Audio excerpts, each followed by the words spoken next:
ethics paper discussion. So now in the ethics papers, first we'll try to understand about the theory questions. So now there are almost 13 questions which are asked in your section A, that is theory part. Here you have to remember that structure of answer. It is very important, right? And structure of answer will also depend upon this part, reading question very carefully. In ethics question, usually in one single question they have asked 2-3 things, sometimes 3 things also. I'll illustrate through an example also. So first your job should be to identify what are they asking. That is very important. People in ethics paper, what do? Is they write what they know instead of what is being asked, and the whole answer is wrong. So first you have to identify which areas they are asking this question. Now when we are talking about structure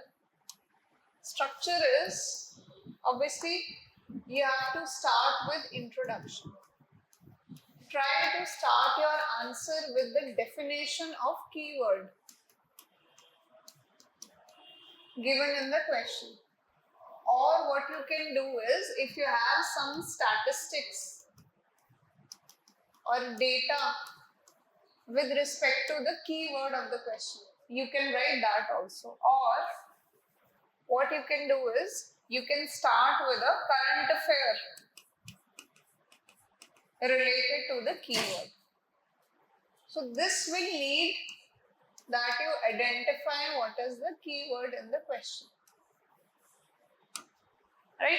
So there are 3 ways now, your choice. Whichever you feel suitable for your answer, whichever you remember it, you can start answer in this way. Now here in introduction, one thing you have to remember, don't go beyond 1 or 2 lines. Right? I mean 1 sentence or 2 sentences, that's it. Don't write long paragraphs. First of all, you have to attempt 13 questions. 13 question means 13 introductions. 13, you have to write down body of answer, and 13 conclusions. The time is very less. Ethics paper is a race against time. As compared to other subjects, the difference is in other subjects, the questions which are coming, you have read it somewhere. If polity question, they're asking about, say, executive powers, or they're asking about, anti-defection law, you have read it somewhere. You know the content here. Ethics questions are not direct, that you have read it somewhere, right? Or you have already practiced. It will be very random in nature. And because the questions are random, you will have to pause for some time, think about it, and then write down. So because of this thinking process, time is very short for you. So aim for answers which are short, which are crisp, and they convey the demand of the question very directly. Don't beat around the bush. Don't waste time in writing big 1 paragraph conclusion. You're just wasting your time. There is no value of introduction beyond half or 1 mark. Main marks will be in the body of the answer. So now next part of the answer is body. Now in the body of answer there are 2 types of questions, and we will try to address them in different manner. Now first is straight, theoretical questions or your straightforward questions. Like they're asking what are the ethical issues in this, right? Or they're generally asking the issues with international funding, or they're asking about good governance. Straightforward questions are there. Second type of questions are quote-based. So in the paper, question 3A to 3C, they will ask quotes, right? Now, generally, in these 2 types of questions, one thing you have to remember is answer has to be balanced. You have to explore all the aspects, positive and negative aspects of the question. Right? Secondly, when you are writing both the types of answer, examples are very necessary. Ethics answer should have as many as examples as possible. You have to analyze, you're writing some point, support it with some example. For example, this in a very short form, right? So this thing you should remember. Now, specifically for quote-based answer, usually students are very confused how to write this quote-based answer. In a quote-based answer, introduction will be basic meaning of quote.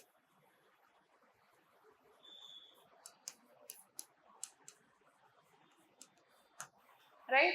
And then when you come in the body of that question, you have to elaborate the quote. You have to see what the thinker or what the person who said this quote was trying to convey. Right? And try to analyze it. If the quote is saying, be the change you want to see in the world, right? It is not similar to what we do in essay. Analyze all the aspects. Why should change from us, start from us? What will happen if we first change and then how we will change the world? So a comprehensive discussion of the quote has to happen, and every analysis, every point of analysis you are doing should be accompanied with an example. While we are on answer 3A, I will tell you how to move forward with that. Right? So these things you should remember. The last part comes is conclusion.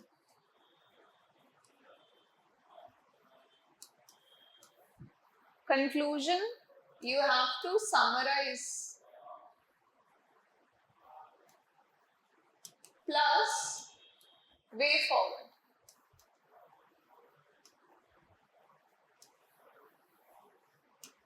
Very briefly, again, not more than 2 lines. Right? So if there are 150 words, try that 130, 120 words are there for body of the answer.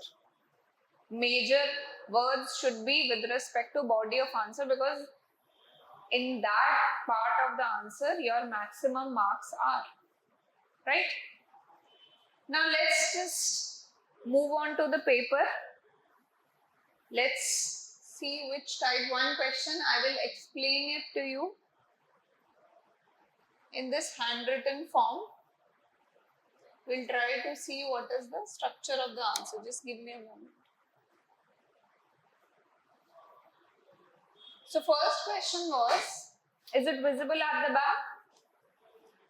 So first question was, in the present digital age. So they are talking about the present digital age, the information technology age. Social media has revolutionized our way of communication and interaction. Simple statement, right? Now from here, however, it has raised several ethical issues and challenges. It means one aspect is this: ethical issues and challenges. Describe key ethical dilemmas in this regard. The second part is this. Now, if you have been studying ethics properly, if you have covered your syllabus nicely, and in case you are my student for ethics, in the class, we first discuss that ethical issues and ethical dilemmas, they're not same, they're different. Ethical dilemma is when I have a problem in choosing a path. Should I do this or should I do that? Both of them are morally very close. I cannot decide what should be the right option. You are going for your exam. You find an accident victim on the road. If you help him, you miss the exam. If you don't help him, you will not feel good about yourself. So this is a dilemma when very two close options are there. Right? When you are confused, dilemma is confusion. Ethical issues is what is the problem? Something which has already happened, or it is a consequence of something, some bad consequence. That is an ethical issue with something, challenge with something. It's not about choosing something, it has already happened or can happen with particular thing. So these two are different and both the words are there in the answer. So it means body of your answer should be divided into two parts: ethical issues and ethical dilemmas with respect to social media. Right? Now here you can start by defining the digital age in which social media is there. That digital age is the historical period that began in 20th century, characterized by rapid change from traditional industries, the industrial revolution period, to economy centered on information technology, on internet. Right? So this is one way you can start through definition. Next is you can give data also. In digital age, global digital landscape includes 5.56 billion internet users and 5.24 million social media users. If you can remember this data, you can start with this also, your choice. But if you recognize both the introduction, the very short one-line introduction, that's it, to the point, hit the bullseye with the introduction. Don't write unnecessary things. Be as crisp, as short as possible with ethics paper, otherwise you will miss questions, for sure. You leave 2 case studies, you won't be able to write all the theory questions. Very precise answer writing is needed with ethics. That is why I say, out of all the GS paper, ethics requires maximum answer writing. More the question you will write, more proficient you will become with ethics paper.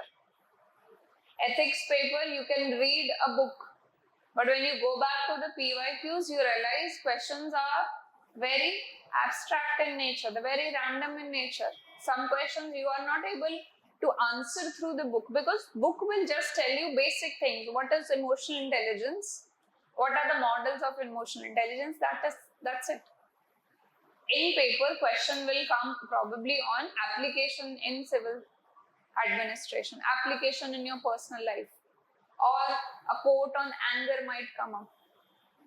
So ethics, one simple rule, ethics 101, practice as much as question possible, along with obviously PVQs have to be covered. No one single book will be enough to make you ready for the paper, but more questions you will attempt, more you will become proficient with attempting different types of questions. Usually one trick I give to people preparing for mains for ethics. Now what you should do is take a list of segregated ethics questions which have been asked in previous year question. Then do one thing, online, different institutes, they have different mock test papers for ethics. Download 2-3 institutes, sectional test and full length tests on ethics. Now say you were doing chapter of attitude and aptitude. 5-6 questions are previous year questions on attitude and aptitude. This year also one quote has come. Now pick up one institute's mock test papers, say 3-4 mock test papers. Now in those papers also you find out there are 3 more questions on attitude and aptitude. So 4 questions in PYQ, 3 here, 7. Then pick up another institute, probably 2 more questions, 9 questions. Another institute, 4 more questions, 13 questions. Now you have covered attitude and aptitude from 13 ways possible. You know 13 ways in which question from attitude and aptitude can come. You cover your basis. Now any question which will come in paper will have some or the another connection with these 13 questions. Because each and every possible question you have attempted. Do similar thing with other topics also. Emotional intelligence. Do it for your civil services foundational principles. Collect questions for each term which is given in the syllabus so that nothing is left. Just reading a book from chapter 1 to chapter end is not the way to get maximum marks in your ethics paper. After this, second exercise which you have to do is collect examples. Each term which is given in the syllabus, collect example for that. Example from current affairs, examples from history, examples from epics also, Mahabharata, Ramayana, Puranas, anything. Say for example, the question is on loyalty, right? You can pick up an example from Mahabharata also. Karna and Duryodhan's friendship and the loyalty in that. That's the biggest example of loyalty. They stood besides each other no matter what. So collect certain examples like this. Examples of, when you talk about a person who is rule bound. So you can give example of Lord Ram. He was known as Maryada Purushottam Ram, who follows rules, who is rule bound, who has principles in his life. So collect these type of examples for every term which is given in syllabus. You go to my Telegram channel, there is a PDF file available, ethics with examples. In that, for every term given in the syllabus, I have given a definition and I have given an example also. Now from your side, see, ethics paper is more about how you are preparing yourself. More preparation into collecting examples, collecting important good words, better you will perform. Collecting different type of questions, better you will perform in ethics paper. You can make your own notes also like this, short notes. Make a table, write down the term which is given in the syllabus or any term which is there in previous year questions, definition, example,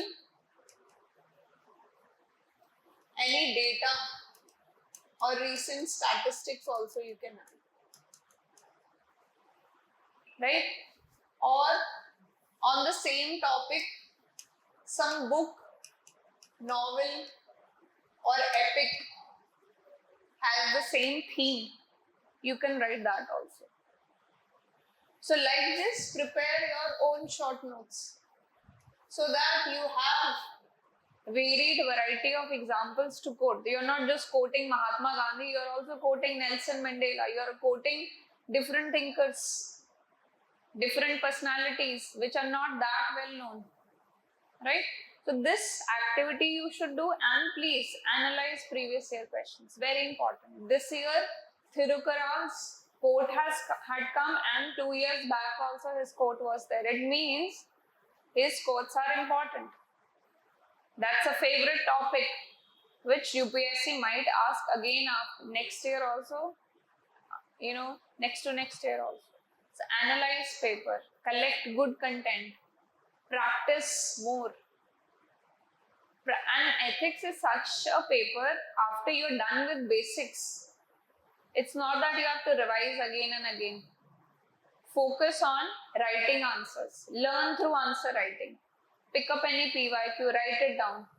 Then go back to the key and check whether you were right, whether you were wrong. Collect examples. Read toppers' copies. Their answer copies already has ready-made examples for you. You don't even have to work hard for getting examples. They've already given it in their papers. You will know what is working in UPSC because they have scored good marks, right? So these things you should keep in mind while you are preparing for your UPSC papers. Structure for ethics, structure I have told you, right? So let's go back to the question which we were discussing. Now here, once introduction is done, we will write down what are the ethical issues. Label it, right? Now, ethical issues with social media is privacy concerns. Issue is misinformation and fake news is present. cyberbullying and harassment, addiction to social media, mental health issues. These are all ethical issues related with social media. Now, what are the dilemmas when we are talking about social media? Dilemmas are the confusion. Dilemma is freedom of speech versus hate speech. Social media is a platform where there is immense freedom of speech. You should balance that or hate speech. There is a concept of hate speech also, right? What to say, because one side you are saying everybody is ready to, everybody is allowed to give their views, but on the other side there is hate speech also, right? Then right to privacy versus national security, not natural. National security, right? Should the government be surveilling our social media? Like recently there was a proposal in the bill that the IT department will have access to your social media account. So the expensive holidays, expensive purse, watch which you're putting on your social media, IT department can ask you for the source of income if you're not giving taxes on the same criteria, right? So now there is a dilemma: privacy or national security or surveillance on the citizens. Then transparency versus business models. Should social media be truly transparent or business? Because at the end of the day, it is a capitalistic structure. It functions on profit. Business model is that it is algorithm based. You click something, you will start getting ads for it. That is their business model. They get money through ads. Now, should the social media be transparent that this ad they are showing you because this is how your algorithm is working? Or there have to be, that's their business model, they can follow that. So again, there is a confusion when we're talking about social media in digital age. Then democratic participation versus political manipulation. Social media has increased people's participation in democracy. People are asking important questions through social media, through blogs, through podcasts. But at the same time, same platform is being used for manipulating the voters, spreading fake news. Again, there is a confusion, right? With respect to this platform, whether it's good, whether it's bad. So we have discussed two parts. This is just to convey how you have to proceed. Obviously, you have to expand it and write one example also. For each point, there should be one example, right? Then lastly will be the conclusion. Conclusion, you will write social media presents a dual reality. Summarizing of the question is happening. Represents a dual reality, a powerful tool, yet poses ethical issues and concerns, or ethical dilemmas and issues. Way forward lies in regulation, self-restraint of the platforms, and digital literacy among the citizens. Full stop. Answer is complete. Now, if you go back to the question, there is nothing which we have left. Each and every part is addressed. You have remained close to the demand of the question, and you have ended the answer with solutions. Way forward.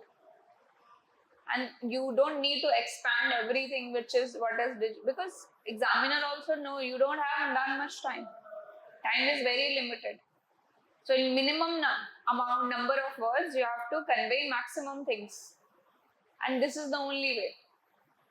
Right? So these things you should keep in mind. Ethics, reading the question is very important. Every question will have 2 to 3 parts. And you have to see which part you have to include it in your answer. Now we'll move on to this next question. Constitutional morality is not a natural sentiment, but a product of civil education and rule of law. That is a statement which is given. Now question is, Significance of constitutional morality for civil servants, highlighting the role in promoting good governance. That is one part you have to tell. Significance of constitutional morality in promoting good governance. Second is ensuring accountability. Now both has to be discussed separately. Don't come, because good governance is one concept, accountability is one concept. They're related to each other, but still they are different from each other. Accountability is one part of the good governance, and accountability itself is a separate term. Good governance just does not mean accountability. So it means in this question, first, how will you start introduction? You will define what is the keyword here. Constitutional morality. So start by defining constitutional morality. In one single line, you tell that how it is a product of civic education and rule of law. Then come on to the basic part of the answer. Significance of, just give this subheading. Significance of constitutional morality for public servants. Right? Promoting good governance first.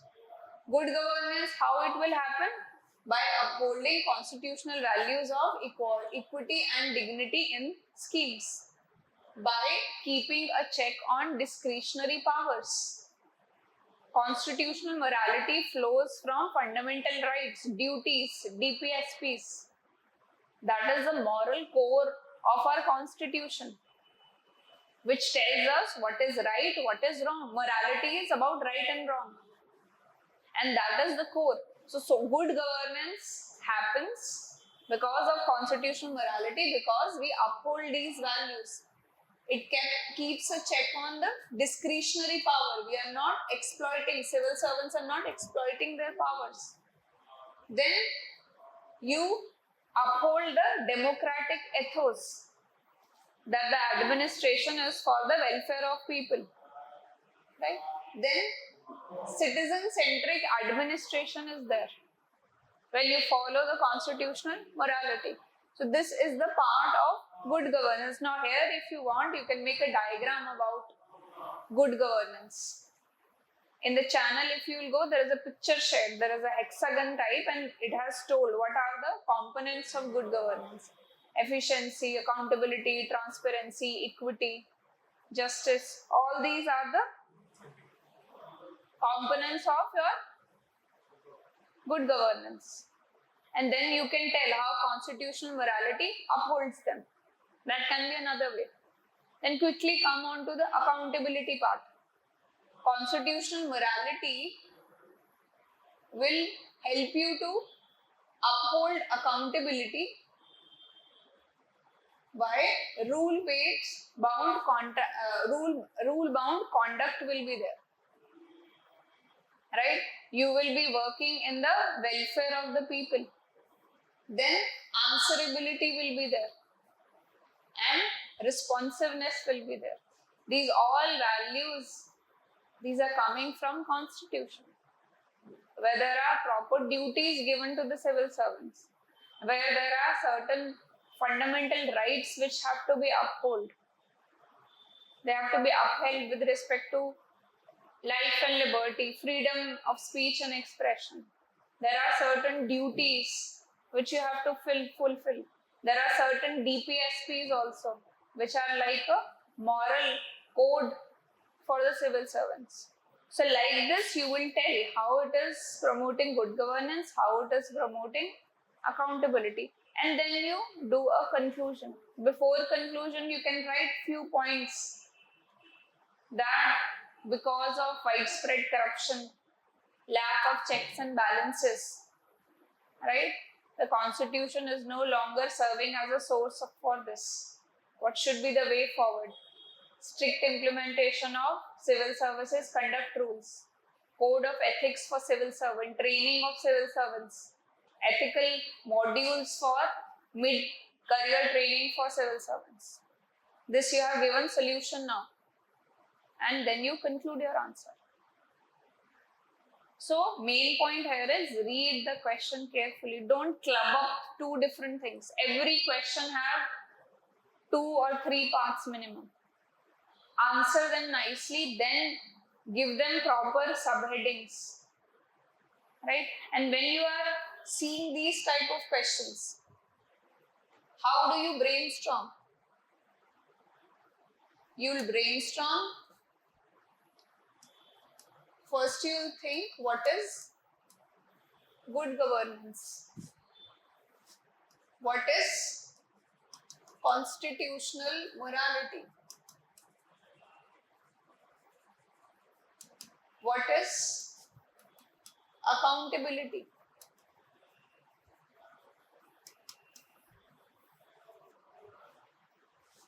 These type of questions are known as cause and effect questions. How this will lead to this and this will lead to this. Very clearly, clarity in ethics question is of paramount importance. Clarity should be there. People write stories in their ethics paper where there is no connection with what is being asked. Ethics question is not story time. It's as similar to other GS paper. Be very clear what you are trying to convey. Properly convey how this will lead to this and this will lead to this. Right? Yes, are we clear here? Okay. This answers you will get shortly. They will share it on a group. Yes. Now next is Karl von Clausewitz once said, war is a diplomacy by other means. Sorry.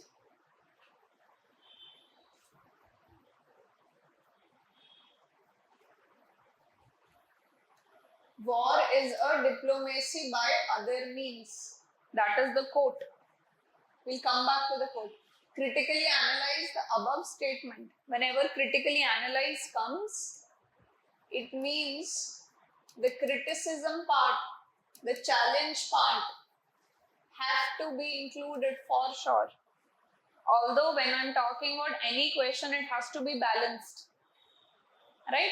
But if they're not directly asking, they're saying discuss, elaborate. So the percentage is 20% criticism, 80% discussing. Now when the question is directly saying critically analyze, here 60-40. 40% has to be the criticism part. But still, UPSC expects a balanced answer. They're asking, not asking. If they're not asking, still 20% criticism, short points of criticism. Right? When they're asking explicitly, 40% criticism points should be there. For sure. Right? Okay, now coming back here. Now the quote is saying that your war is just a diplomacy by other means. What do you mean by diplomacy? Yes, anyone? What are the ways of diplomacy?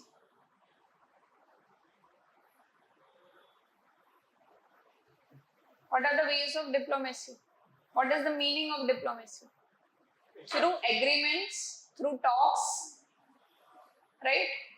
If there is your enemy nation or there is some point of conflict with other nations, you sit with them, you talk with them, you undergo diplomatic talks, right? Use of soft power is there. There are agreements which are signed. So the quote is saying, whenever there is a point of conflict, war is also a form of diplomacy only. Only difference is it is by force. But it is the part of political initiative or a part of conflict resolution. Right? So when we are talking, according to the quote,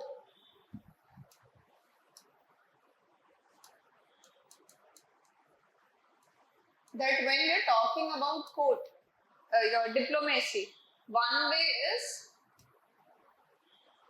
through peaceful measures, according to the quote. You talk, you use soft power, agreements, confidence building measures, and if it is by force, It is war. So for the person, for the thinker, even war is another form of diplomacy. Because when this fails, this will work. Right? So first part of your answer, you will write down how war is an extension of diplomacy.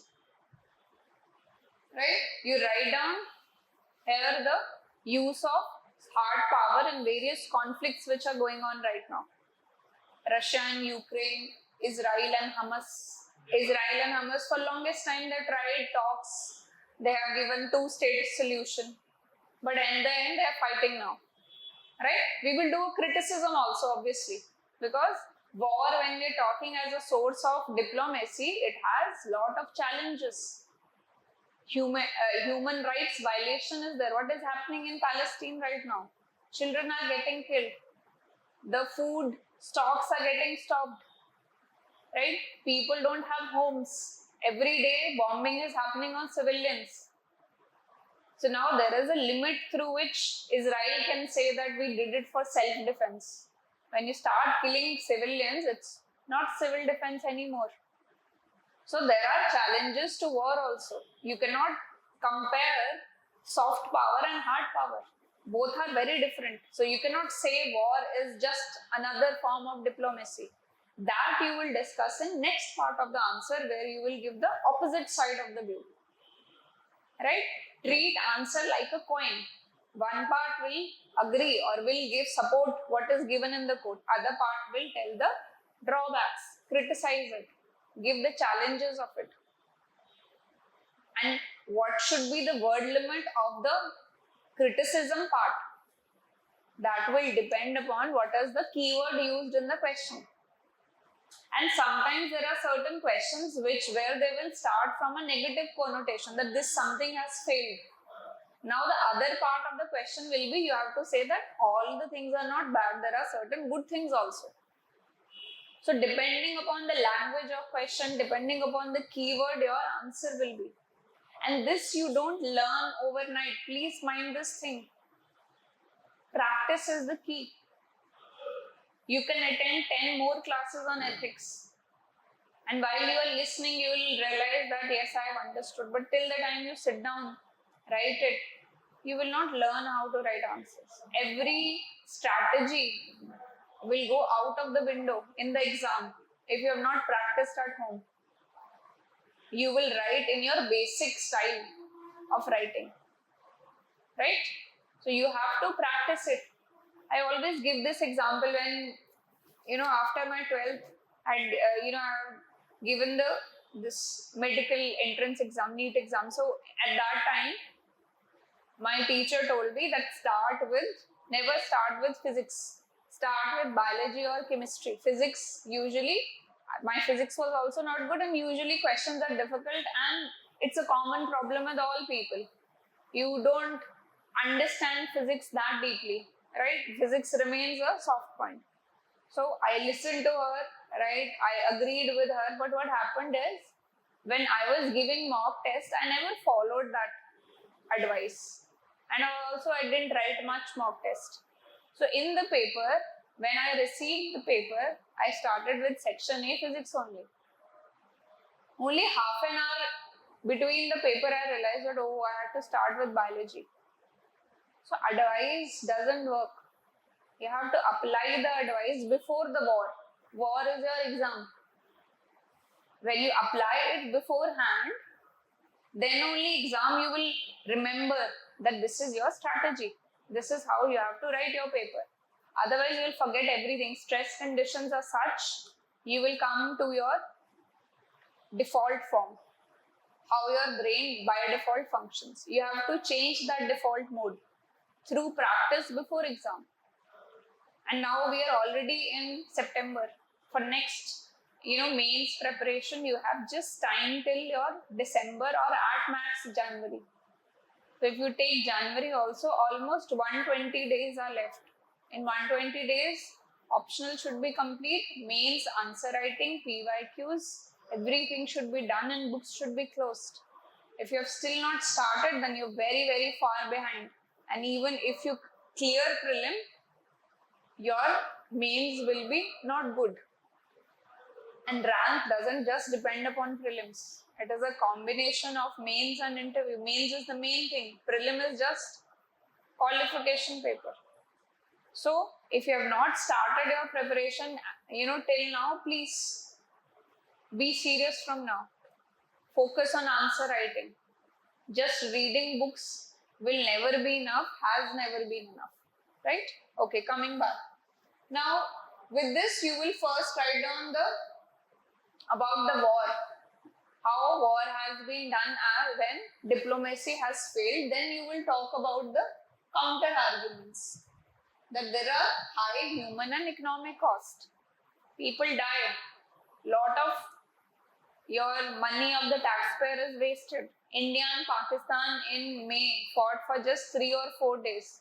It drained our resources. Right? So war, you should not compare it with diplomacy. That's a counter argument you're giving now. Then human rights violation. Diplomatic legitimacy is eroded once you start using hard power.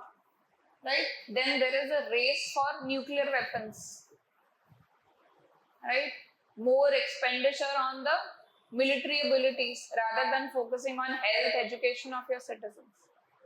Right? So with this, you give a balanced view because question is critically analyzed. You've given both sides of the quote. And even in quote-based questions, you can give counter-argument also. It's not that you have to just explain the quote. Whatever the person has said, you have to agree with that. You can disagree also. You can give a counter-argument also. You can tell the challenge of that particular point which that person has tried to put across. Right? Okay. And then you concluded that, this quote, it holds relevance where military force remains a tool of statecraft.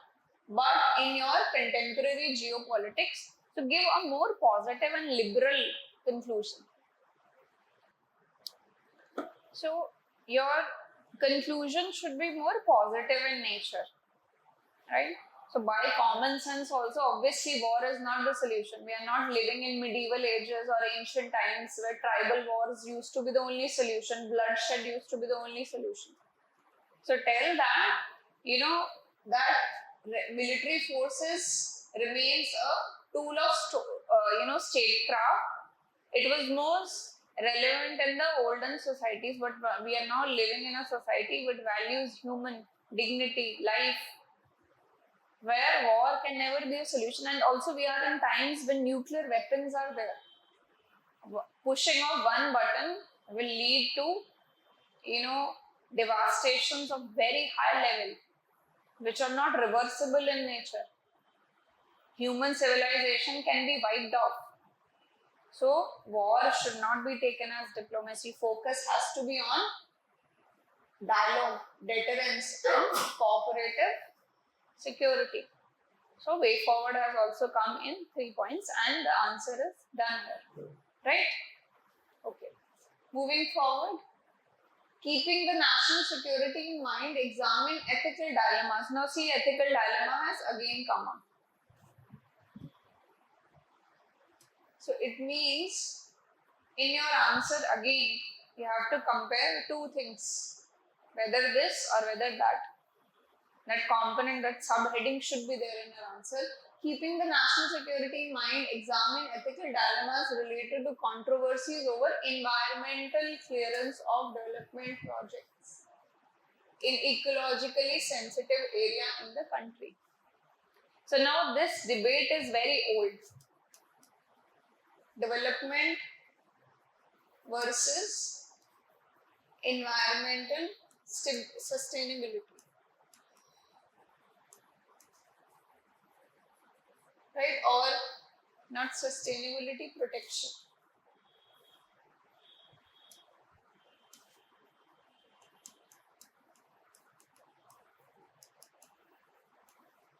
This is a long pending debate. Right? That should we just focus on development? Right? Because when we talk about development, when we talk about hydroelectric power projects, when we talk about mining, when we talk about industrial setup, it will lead to clearing of your forests. It will lead to more exploitation of the mineral resources. It will lead to pollution. But development is important also, but on the other side, this will all lead to environmental degradation. So how do we choose? Obviously, the simple answer is sustainable development, not just focusing on GDP growth, but green growth. Forming an economy which focuses on development, but not mindless exploitation of the economy, of the environment. We should have a developmental process which focuses on recycling, which focuses on green growth, which focuses on alternative sources of energy, renewable resources. Development can happen through that also. So the answer to this debate is taking a middle path, right? Development along with caring of the environment. Because if you stretch the limits of environment, it will bite you back in high proportions. Example is recent monsoons you can see in Uttarakhand, Himachal. The hilly areas have been turned into concrete jungles, right? Mindless encroachment of riverbeds, mindless encroachment of mountains have happened. Result is in front of you, and this is just the start, right? So there has to be a balance between the both. You don't have to test the limits of Mother Nature. If you will test, the results will be devastating in nature, right? So now here we have to discuss the ethical dilemmas. Ethical dilemmas, here we have to give examples. First ethical dilemma is security versus sustainability. So certain strategic projects like Char Dham Highway in Uttarakhand, so it will enhance troop mobility, but it will hamper fragile Himalayan ecosystem. First, discuss just the dilemmas. So, dilemma is between national security and environmental protection, right? Then, development versus community rights. Development also, in some ways, tries to violate the rights of the indigenous people, tribal people. You protect their rights, right? Or you go for the development. That is another dilemma when we are talking about clearance of projects in eco-sensitive regions. Then a dilemma between utilitarianism, greatest happiness for greatest number of people. Because development will happen, it will benefit large scale people, jobs will be created, GDP growth will be there, versus your deontological perspective, that your means should also justify end. If your means is mindless exploitation of your environment, it is not the right way forward. Duty-based ethics, right? So these are certain dilemmas with respect to your in development and the projects which you have to environmental protection. Then what should be the way forward? Like I told you, sustainable development, green growth, recycling, water harvesting, right? And strict implementation of rules and laws in your sensitive areas. So these things will come in the solution part, right? So this will complete your answer. You write dilemmas, what is the confusion, how to solve these confusions will be your way forward, right? Yes, are we clear here? Okay. So if you go in a systematic manner, right? If you read the question carefully, if somebody has not read ethical dilemmas, he just starts writing about how environmental destruction is happening. That is not the question. Or he starts writing about environmental ethics. Again, that is not being asked. They have taken up a topic, development, environmental protection. What are the dilemmas there? ethical dilemmas. So they expect you to list those dilemmas, not just talk about what is happening, how environment is getting destroyed. That is not the question. It's not a question in environment paper. It's a question in ethics paper. So you have to highlight these dilemmas. What should be the right option and what is the wrong option? Why there is a confusion, right? Okay. Next is quotation, three quotations which I was talking about. Those who in this now quote seems like a tongue twister, but it is not. If you know Hindi, the Hindi version of question was, this quote was given above, which was very easy in nature. If somebody would have read that Hindi quote, this would have been easier. So this is a quote by Thirukural. Those who in trouble untroubled are, will trouble itself. So it's kind of a tongue twister. This kind of dialogue is also there, I think, in a Telugu movie. Yeah. So, but if you read it closely, break down this quote. Those who in trouble are untroubled. So it's trying to say that if a person is in trouble, but he is not troubled by it, he is untroubled, he is calm, he is resilient, doesn't bother him, right? The trouble will not be able to trouble him, right? It will not be able to affect him. So this question is, or this quote is, that in the view of adversity, in the view of problems, if you are untroubled, you are calm, you are peaceful, you are not anxious, you are not panicking, right? This trouble will not be able to affect you, right? So in fact, I'll just tell you the Hindi version so that, it becomes little more easy. So the Hindi version of this is, I don't know if you understand Hindi or not. जो लोग मुसीबत में भी शांत रहते हैं, मुसीबत ही स्वयं परेशान हो, right? So people who are calm during the time of adversity, problem, right? Those people trouble those troubles only. Basic term here is about calmness, about resilience, about remaining peaceful during the time of adversity.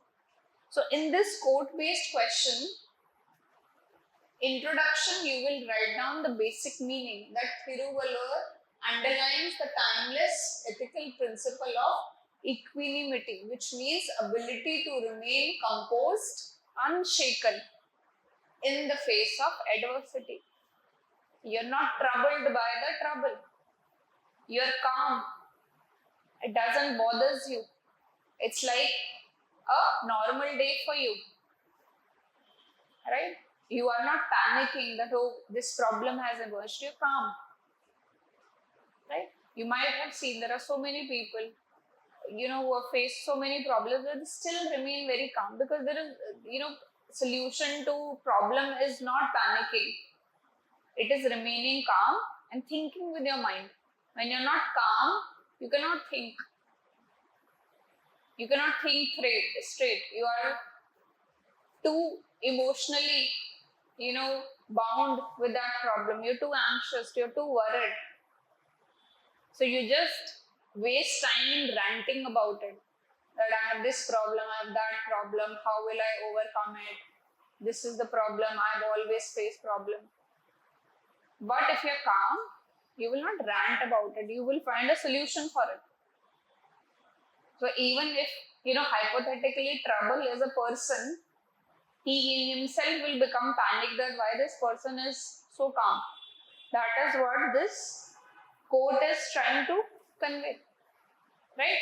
So you expand this. You talk about the virtue of remaining calm. Right?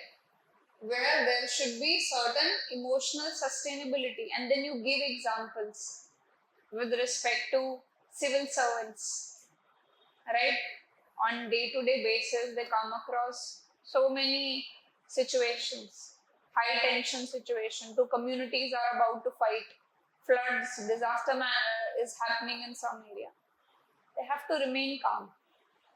They have to be solution oriented, not full of anxiety or full of doubts in their mind. They have to think of a solution. For that, you have to remain calm. A Zen mode should be there, right? That no matter the situation, I will have a solution. So these things you explain in the quote. You explain and then you give certain example why in leadership and governance this is important, why in conflict resolution or diplomacy it is important. All these examples you have to write down. Then way forward, whenever there is a question about managing emotions, calmness, resilience, controlling anger, less panic or less anxious, way forward will be around emotional intelligence. Cultivate emotional intelligence values, where you can regulate not just your emotion but other person's emotions also. So that can become a part of your way forward, right? Okay, next is again a quote, the greatest discovery of my generation is that human being can alter his life by altering attitude. So here indirectly they are asking you the importance of altering attitude, or in simple terms, positive attitude.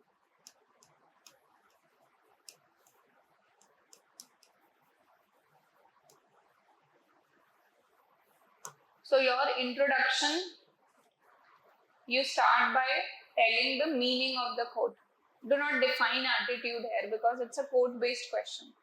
You tell that William James is stressing the power of attitude, your mental predisposition. How do you see a particular thing, a particular object? What is your approach towards it? That matters a lot, right?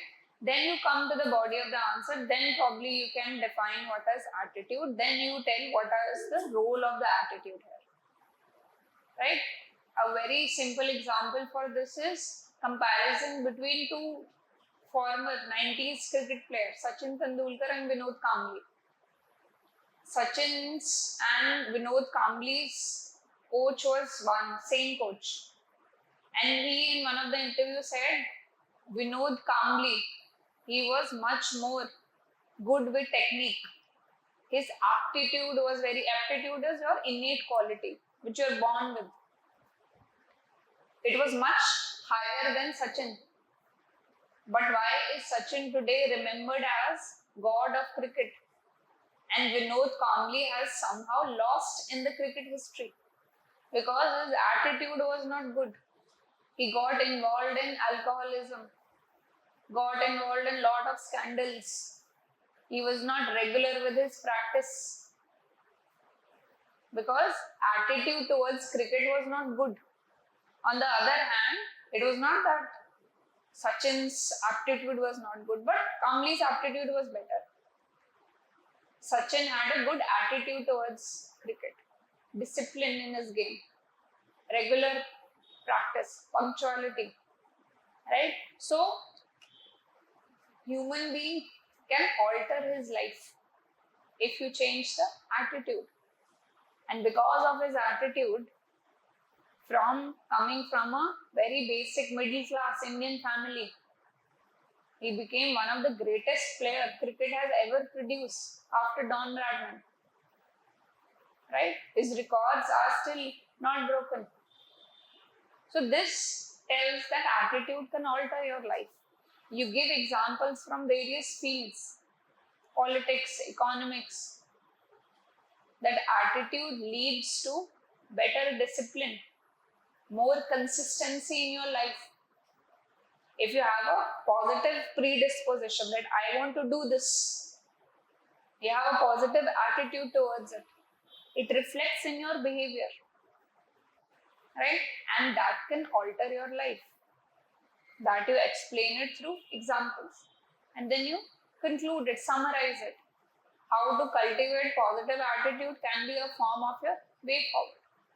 Right? Yes, are we clear here? Are you understanding how to attempt questions? Because that is very important. The answer key will have all the examples. Right? But your job here is to write in a proper order. Explain it in a proper manner. Right? Okay. Now last quote here is,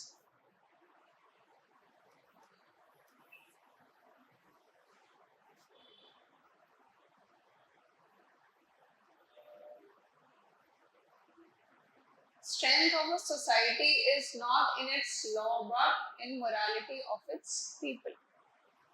Now this in my class I tell you a lot of time that UPSC has a strong affinity for law versus morals or ethics. Time and again questions have come on this. Once the question was direct only, compare law and ethics. Now there is a question, morals and ethics are very closely related. It's about right and wrong. So they are trying to ask you the comparison that society's strength is not in laws. We have a Dowry Prohibition Act, right? But still every year so many girls die because either they are burnt by their in-laws or beaten by their in-laws for dowry. Morality is the problem. They don't feel they're doing something wrong by asking money from a woman. The women's side has no obligation to pay money. Why do they should pay for money? Right? On one side, actually, they're doing you a favor. They're sending their girl to your house. And Indian society is such that you will be taking care of the entire family. You will be cooking for them. You will be cleaning for them. And then you want to have money also for that. Indian society, in spite of laws, it doesn't find it wrong to ask for dowry. So the strength of society is not how many laws are there. Strength of society is about the morality of people, whether they realize this is right or wrong.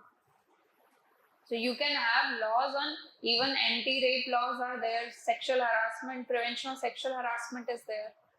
Civil Liberties Act is there which bans untouchability. Still it is present. Why it is present? Because the society doesn't see it as a wrong act. It is acceptable in nature. So your society's indicator of its strength will not be the laws, right? It will not be the external regulation, but it will be the internal regulation of the society, that is through morals.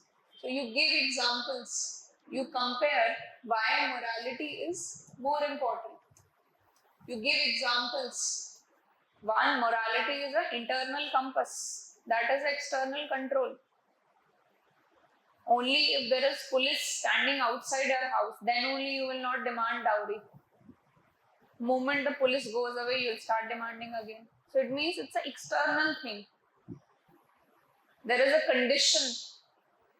You will function as a person who doesn't believe in dowry. But morality is internal compass. So even if the girl's family, they're very happily giving, no, we will give dowry. Right? You will still not accept it. And it's not even a joke. Even the girl's family in India today, they give more than happily. They see it as a sign of status that we are capable of providing this much dowry. They announce it. Yes. And I've seen it's very sad. I've seen in so many weddings that they will just near the entrance of wedding, they'll put a big car and all the ribbon and etc. This we have given to the groom. I feel both of them are shameless. First of all, boy's family, is the boy for sale? Are you buying the boy by giving money? Right? And secondly, why are you even giving money to some other person? You're actually losing your daughter. Losing in the sense she's going to some other house. Why this continues? Because that internal compass is lacking. Child Marriage Act, Rajasthan, every year child marriages is there. Why? Because laws for them doesn't matter. They don't care about those laws. So moral compass is more important rather than your external control with respect to laws. That you should be knowing what is right and what is wrong. In India, major problem is this only. Civic sense is not there. Right? So if there might be a ban on spitting pan, or if no one is around, people will do that. They will spit pan on the roads, they will spit it on the pillars. Nobody cares because that internal compass is not there. When that internal compass develops, then it will tell you the strength of the society. I remember a very peculiar, example out of it. Few months back, I was in London. So I went to a market there. So that was a food market in London. So in there is no sitting arrangement, right? So you have to just eat food from different stalls. And it's a big market, you usually get tired, right? So I was with my brother, so there was some problem with his shoes. And because of that, there was some cut along his, foot on the backside, the shoe bite. So now in that food market, there was one barber shop who had one stool in front of it. And in the stool, it was, there was a pamphlet which was sticked on the stool that only for customers. Right? Now my brother had a very serious shoe bite and his, feet were paining. So I said, okay, you sit down. If somebody comes, I will tell him that you are having a problem, but I will not sit it because it is written. You can't sit if you're not a customer. Now my brother is sitting. At least 10 British people came and they saw the stool, they saw the sign.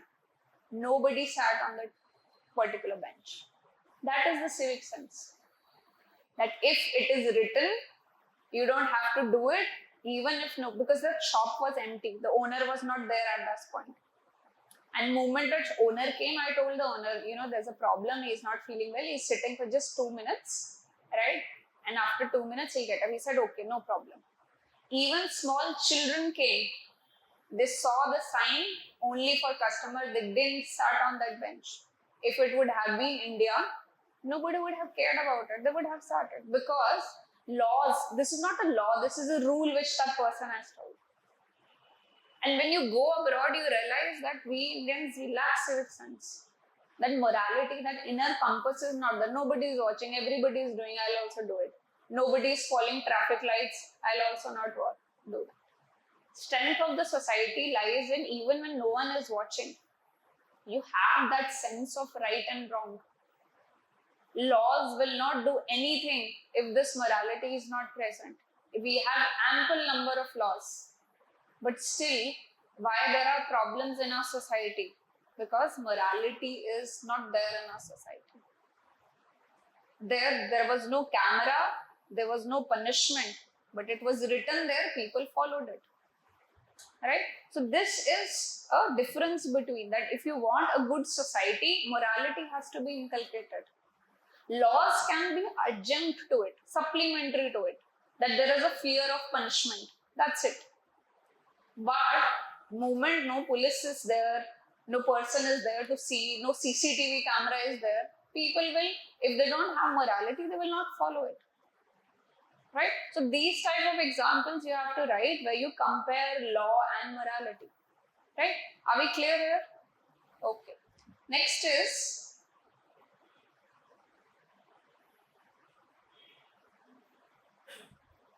for any kind of social re-engineering, by successfully implementing welfare schemes. So now social engineering first of all means bringing a social impact, changing the society. A positive social impact or change.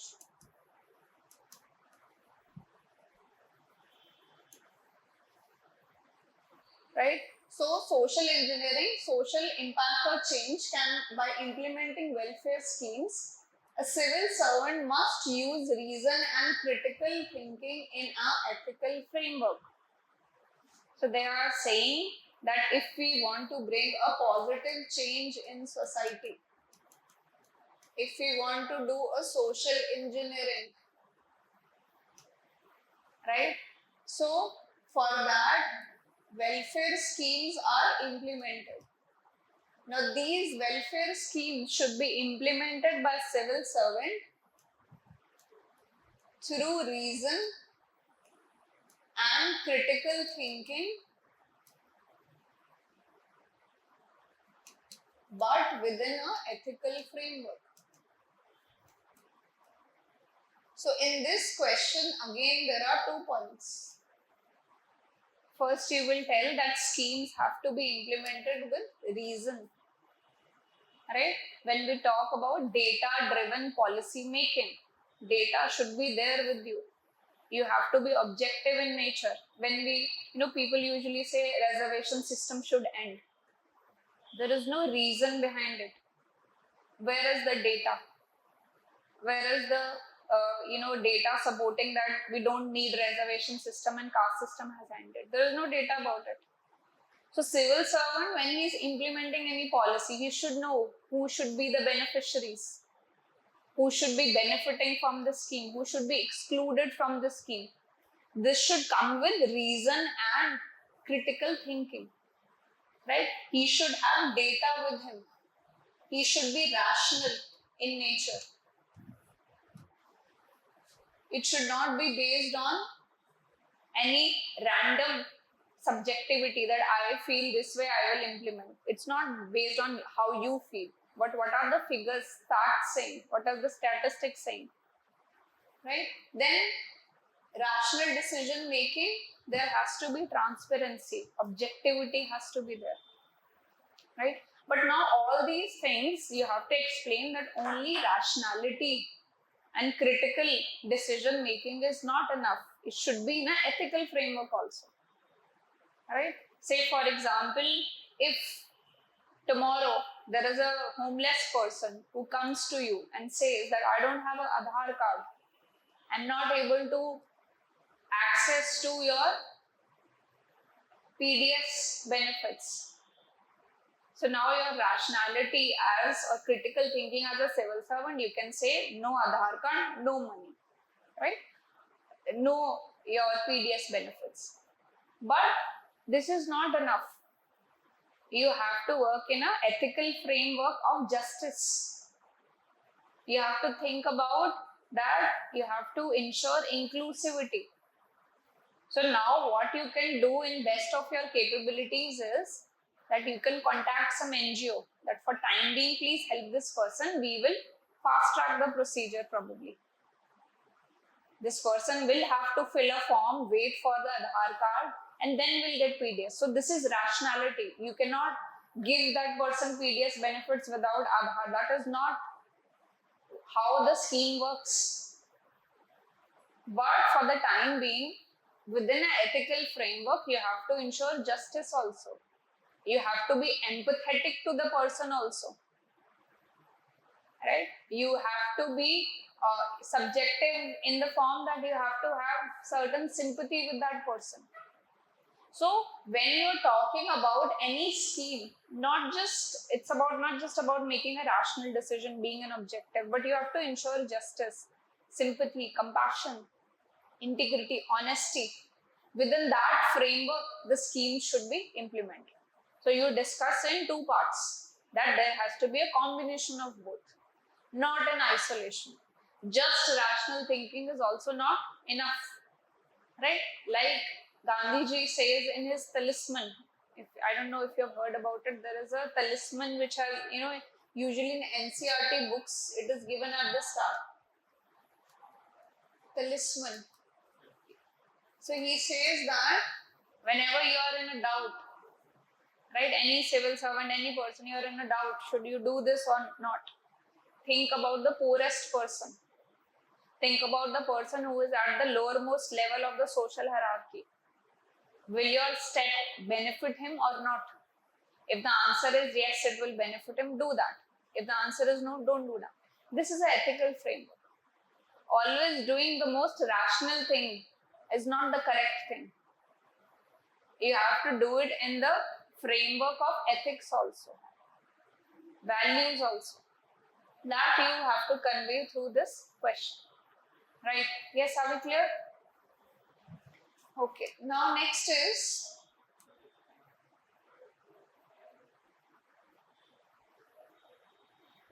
what are the major teachings of Mahavir? Explain the relevance in contemporary time. Now this again, if you have done your ancient India properly, right? Points you can write down about your Jainism, non-violence, right? Detachment, ahimsa, satya, right? Brahmacharya, self-discipline. Now attach it with the present times. So when we are talking about non-violence, when we are living in a situation where every day some or the other war or conflict is happening, this principle is very important. And under the part of your non-violence, Jainism also focuses on vegetarian diet, right? And it has been scientifically proven that greenhouse gases increases with meat consumption, right? So that is a contemporary problem. If you follow their principles, probably that will go down, right? So similarly for Satya, you can write down public disclosure mandates in government schemes. If we follow this principle, it will have relevance in the contemporary times. Then non-stealing with respect to being a good Smartian, filing your taxes in an honest manner, right? Not opening bogus companies or parking your money in your tax havens. That should not be done. So there is a contemporary relevance. So discuss every part of your Jainism and give an example how it is relevant in the contemporary times. When they are saying that non-possessiveness, detachment, when we are living in a society which is materialistic in nature, high on consumption, consumer culture is there. This value is very important. You have to detach from the material things. Use what is required, not what you desire. Right? So these you can write down in the answer. In fact, this question, if you want to attempt it quickly, you can make a table also. This is the principle of Jainism, this is the contemporary relevance. Because again, ethics paper is very long. And even while discussing, we are seeing so many questions from diverse topics. So, to make your work easy, draw a diagram, draw a table. Teachings by Lord Mahavir, contemporary relevance. Give the teaching, describe in one line, give example. And write the conclusion and get over with it. Examiner will understand that time is less. But at least with this, you will explain everything in very quick manner. Right? Okay. Next is one who is devoted to one's duty attains highest perfection in life. Analyze this statement with reference to sense of responsibility and personal fulfillment as a civil servant. So here they are talking about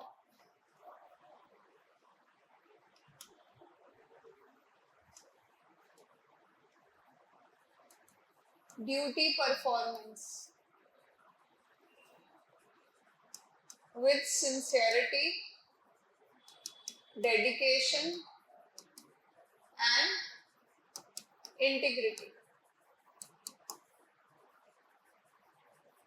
That when you are focused on, when you're devoted to your duties, right, it will help you to attain the highest perfection in life with reference to civil servant, with responsibility and personal fulfillment.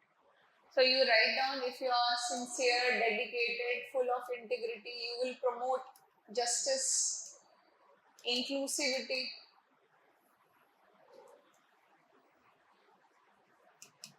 right? objectivity in your decisions. And at the same time, this will lead to personal fulfillment.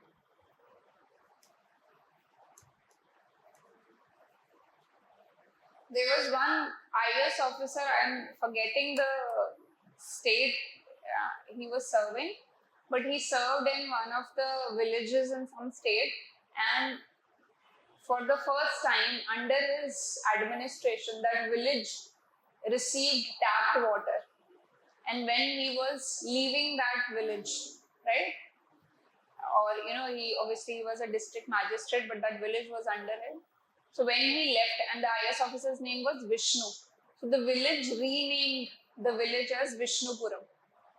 Right? So this work, when you're dedicated to your duty, it gives you personal fulfillment also. You feel good about yourself that you have made a difference. Most of the people, it should be for all the people actually. When you are looking for joining civil services, it should be for a fulfillment. It's the only job where you can bring about a change, where one stroke of your pen, where you sign something, can release somebody's pension, can release somebody's loan, can release somebody's education or subsidy. So it has a lot of power.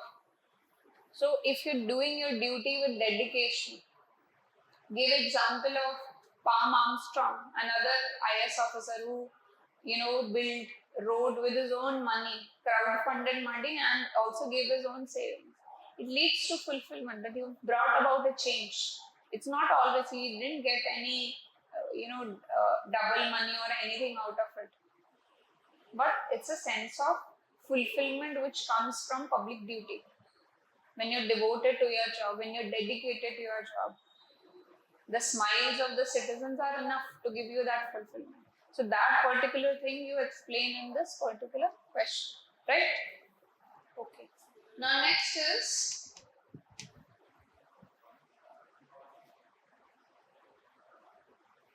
examples are given in the key, you can refer to them.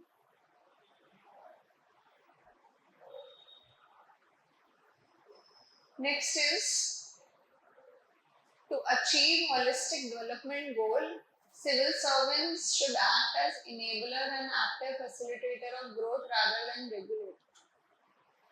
What specific measure you should suggest to achieve this goal? So for this, you start by defining what is bureaucracy, what do civil servants do, a basic generic definition about it. Now, definition of bureaucracy, you can refer to Max Weber. His definition for bureaucracy is enough. Or you can write down Sardar Vallabhbhai Patel's quote that it's the steel framework of the country. Right? Next, you have to write down that when we are talking about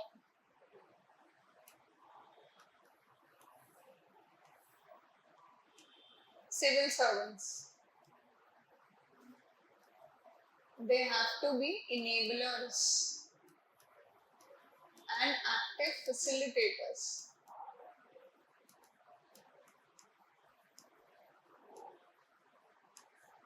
Rather than regulator.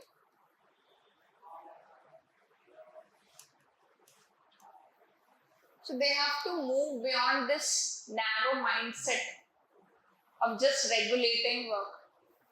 Right? Whether the work is being done on time or not, all of them are doing their duties or not. That's a work of regulating something, taking care of deadlines, taking care budget is being, used properly or not. So the quote is saying they have to be enablers. They have to focus on the welfare of people. They have to make sure that people are enabled. So we have to move from a paternalistic approach where we are giving subsidies, we are giving loans. We are enabling the people, right? We are empowering them to take their own decisions. So civil servant has to be that enabler in the administration, even with his own colleagues also. They should not be micromanaging that you do this work, you do this work. They have to create an enabling environment. He has to train his colleagues that this is the expectation, you have to follow this. Give them proper environment, give them proper space for creativity, innovation, right? And they have to be facilitator of change. They have to bring a facilitation, they have to provide certain measures through which change can happen. Not just regulating things from far, but actually participating in them. So with this aspect, you will give examples, right? Say for example, Jan Dhan Yojana. It was kind of facilitation for financial inclusion. Major role was not just making bank accounts for people, but also that if people will have bank accounts, there will be financial inclusion, subsidies and loans can be properly disbursed, women will have more empowerment. So this is creating an enabling environment, not just regulating it. That do people have accounts or not? Or putting fines that if your account goes beyond this much, you will have fine. That is regulation. You try to enable something, you be the facilitator of change. You are leading that change. That is expected out of a civil servant. So like this, community mobilization, for example, in Swachh Bharat Abhiyan. So rather than putting fines for open defecation, there was mobilization of community. That as a community, you keep a check who is defecating in the open. Click a picture and send. Click a picture of your toilets and send. Right? So this is not just regulating, this is being a part of the change. Giving them a platform. Right? That I am helping you now.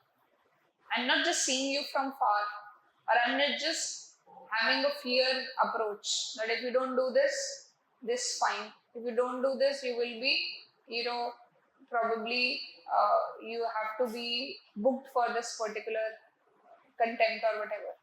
You are trying to be part of them that, okay, I will give you certain help. And next you will do it on your own, empowering the citizens. So this aspect you have to discuss in this question through different examples. Then next is, it is said that for an ethical work culture, there must be a code of ethics in place in every organization to ensure value-based and compliance-based work culture. What suitable measures would you adopt in your workplace? So first you have to start by defining what is a ethical work culture. Not just work culture, ethical work culture. So a conducive environment for work which is based on ethical values, where there is a clear code about what is right and what is wrong. Now the question is to ensure value and compliance with what suitable measures. So you have to tell what is the need of this code of ethics, right? How they will lead to a ethical work culture. So you will write down it's a moral compass, it builds trust, corruption is prevented.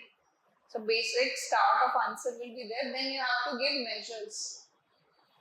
Now for a ethical work culture, first of all, it has to start from you, right? Leadership should adapt that because people learn by seeing. If the leader itself is not ethical, why would the employees follow that particular rules, right?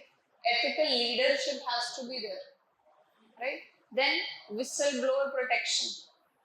If there are any wrongdoings in the workplace, there has to be a system where people can report it, and when they are reporting it, protection should be given to them. Now this will ensure that work culture is ethical. If I see something bad going on in the workplace and I want to report it, but the report is with respect to a higher officer and there is no protection, the officer will know that I have reported. it puts my job in danger and I will not report it. And the work culture will not be ethical. So if you want an ethical work culture, there has to be protection of these whistleblowers. The leadership should be ethical. If top of the barrel is good, all the barrel will be clean only. Right? Then through codified standards, through monitoring, through audits, and then through independent oversight, through institutional oversight like CBI, ED, etc. So with these measures, you can ensure there is an ethical work culture, right? The last question is, India is emerging economic power of the world as it has recently secured status of fourth largest economy. As per IMF projection, however, it has been observed in some sector allocated fund remain underutilized or specific.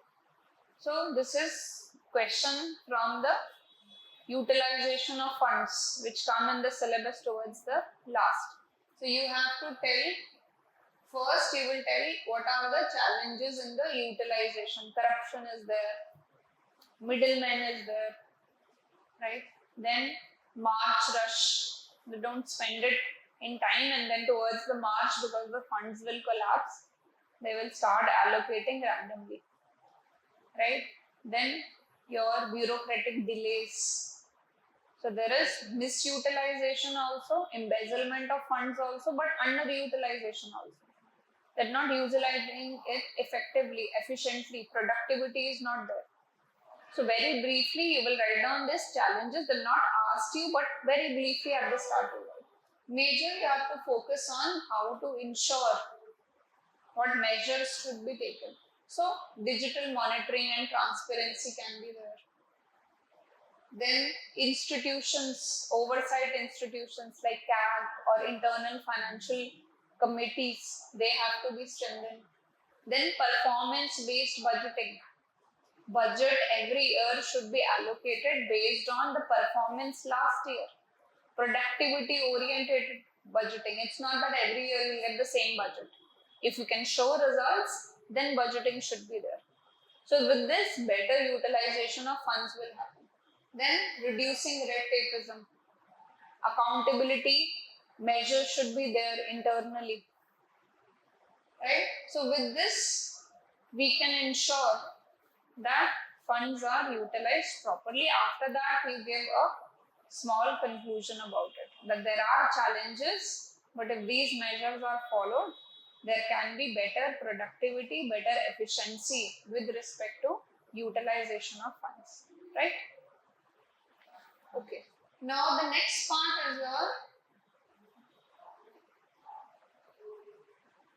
case studies. Case studies, I will tell you a structure, right? See, case studies, when we are attempting it, again, you cannot predict which case study will come.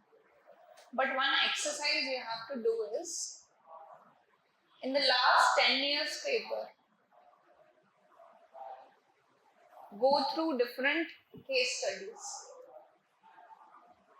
Identify the themes. Right?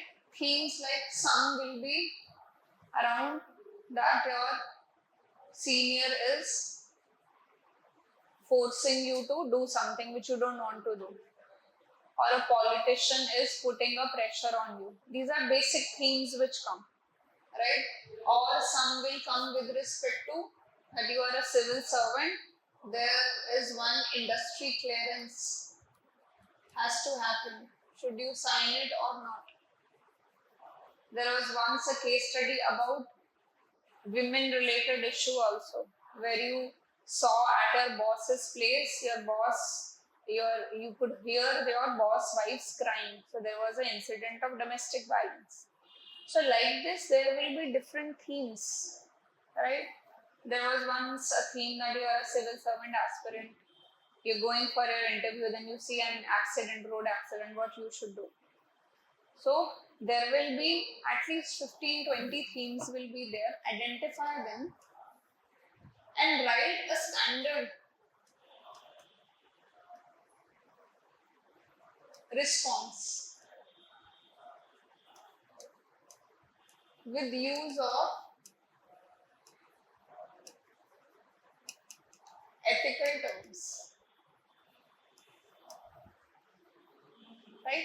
Say for example, the case studies with when somebody is forcing you to do some illegal work, which you should not be doing, your senior politician. You can tell that I will not do that, but that is not enough in an ethics case study.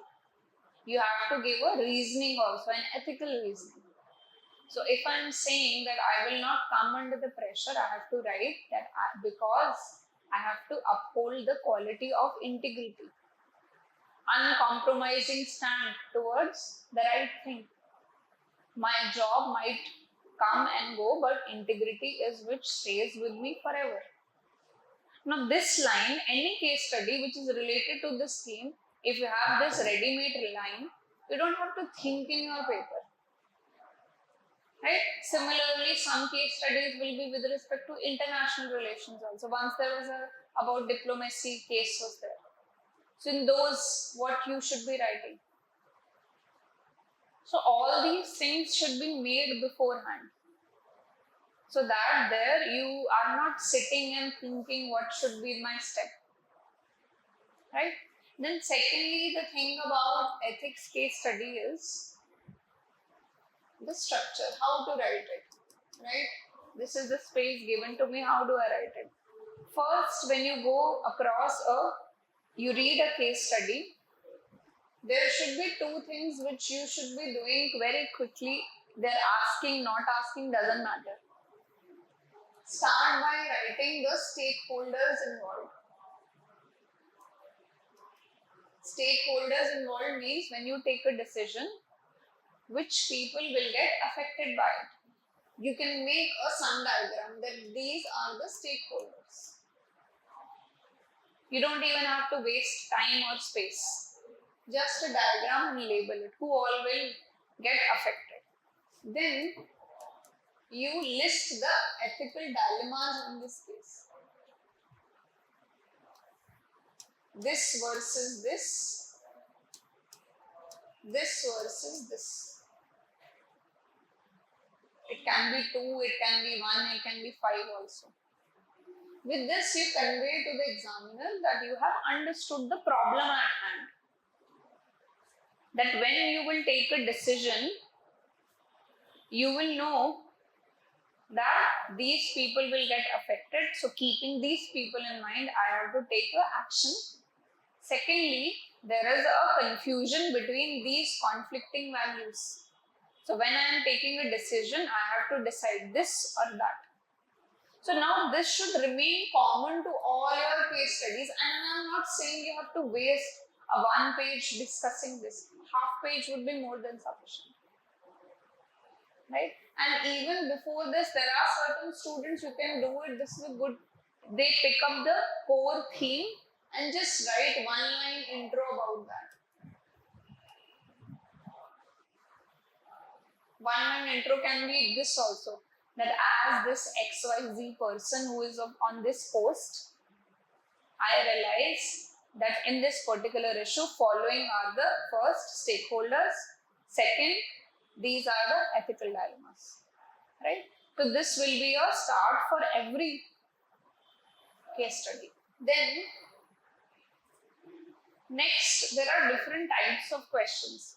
Some type of questions are where they will give you options already.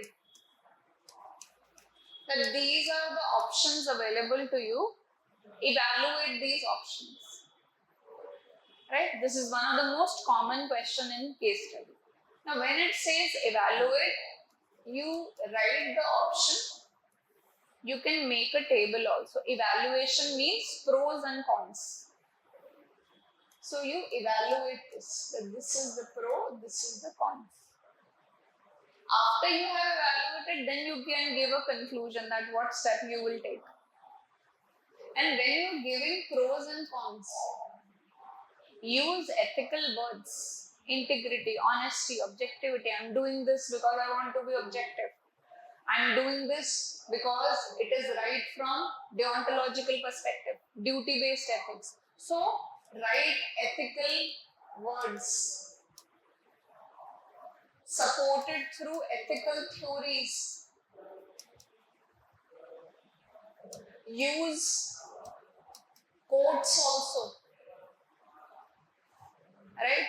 Use your constitutional values also, constitutional morality. I am doing this because this is my fundamental right as a citizen. Give a justification of something, and not just any justification, ethical justification. Because if you will hand over a case study to a normal person who is not preparing for UPSC also, he will also give you an answer. But you are not a normal person, you are writing the case study in ethics paper. And in ethics paper, you have to justify it. Why this is right? How do I know if something is right? I evoke a ethical quality, that it is upholding integrity, it is upholding objectivity, your openness, whatever. Or I tell that from the utilitarian perspective, from deontological perspective, from virtue perspective, this is the right way forward. Or you quote some thinker, that Gandhi, I am taking this because Gandhiji's talisman says. Because you follow the thinkers, you follow the great leaders, what they have done. Or I am doing this because of the constitutional values, I have to uphold them. And this is very important in civil servants related case studies. So your justification, why this is good, why this is bad, should be based on these factors, not just yes and no, right? Then another type of questions which come in your ethics case study is, they will ask you, what will you do? So when they are not given option, they are asking, what will you do? So short term, what will you do? And long term, what will you do? Divide answer into two parts. Like I gave example of a homeless person. You cannot give her a Aadhaar card there and then. That's a long-term solution. Short-term is you connect her with a NGO, some self-help group who can shelter home, who can provide for a few days. So always give short and long-term, and your solution should be ethical, right? Practicality, pragmatism, they're less important. The question, because you're writing in ethics here, your ethics is more important than something, pragmatic or practical in nature. These things you have to remember, right? So follow these things. Case studies are not that difficult. Make your short notes. Go through the, themes which are asked in the previous year. Go through the type of questions they're asking, try to see what is the most common type of questions they're asking, and try to attempt in those manners. Case studies are something which are much easier than theory questions. Theory question, there is a lot of thinking involved, different, wide range of questions. Case studies are much easier in nature, right? So they'll give you the key. Try to go through the key of case studies. Structure of all remains the same, right? Focus on these principles. That these needs to be followed, right? Yes, are we clear here? So this is about your ethics paper. If you are aiming for 2026, please start doing the answer writing. If you have joined some test series or some mentorship program, try to be regular with that. Try to get your answers corrected regularly. Read topper's copy. Try to see what has worked for them. Make your short notes for theory question and for your case studies. Ethics is something, if prepared in a good manner, it pays a lot. 130, 140, even 150 marks are easier to get in ethics as compared to other GS papers. right? So try to cover on these lines. The answer key, the model answers you will get shortly on the board, right? Thank you.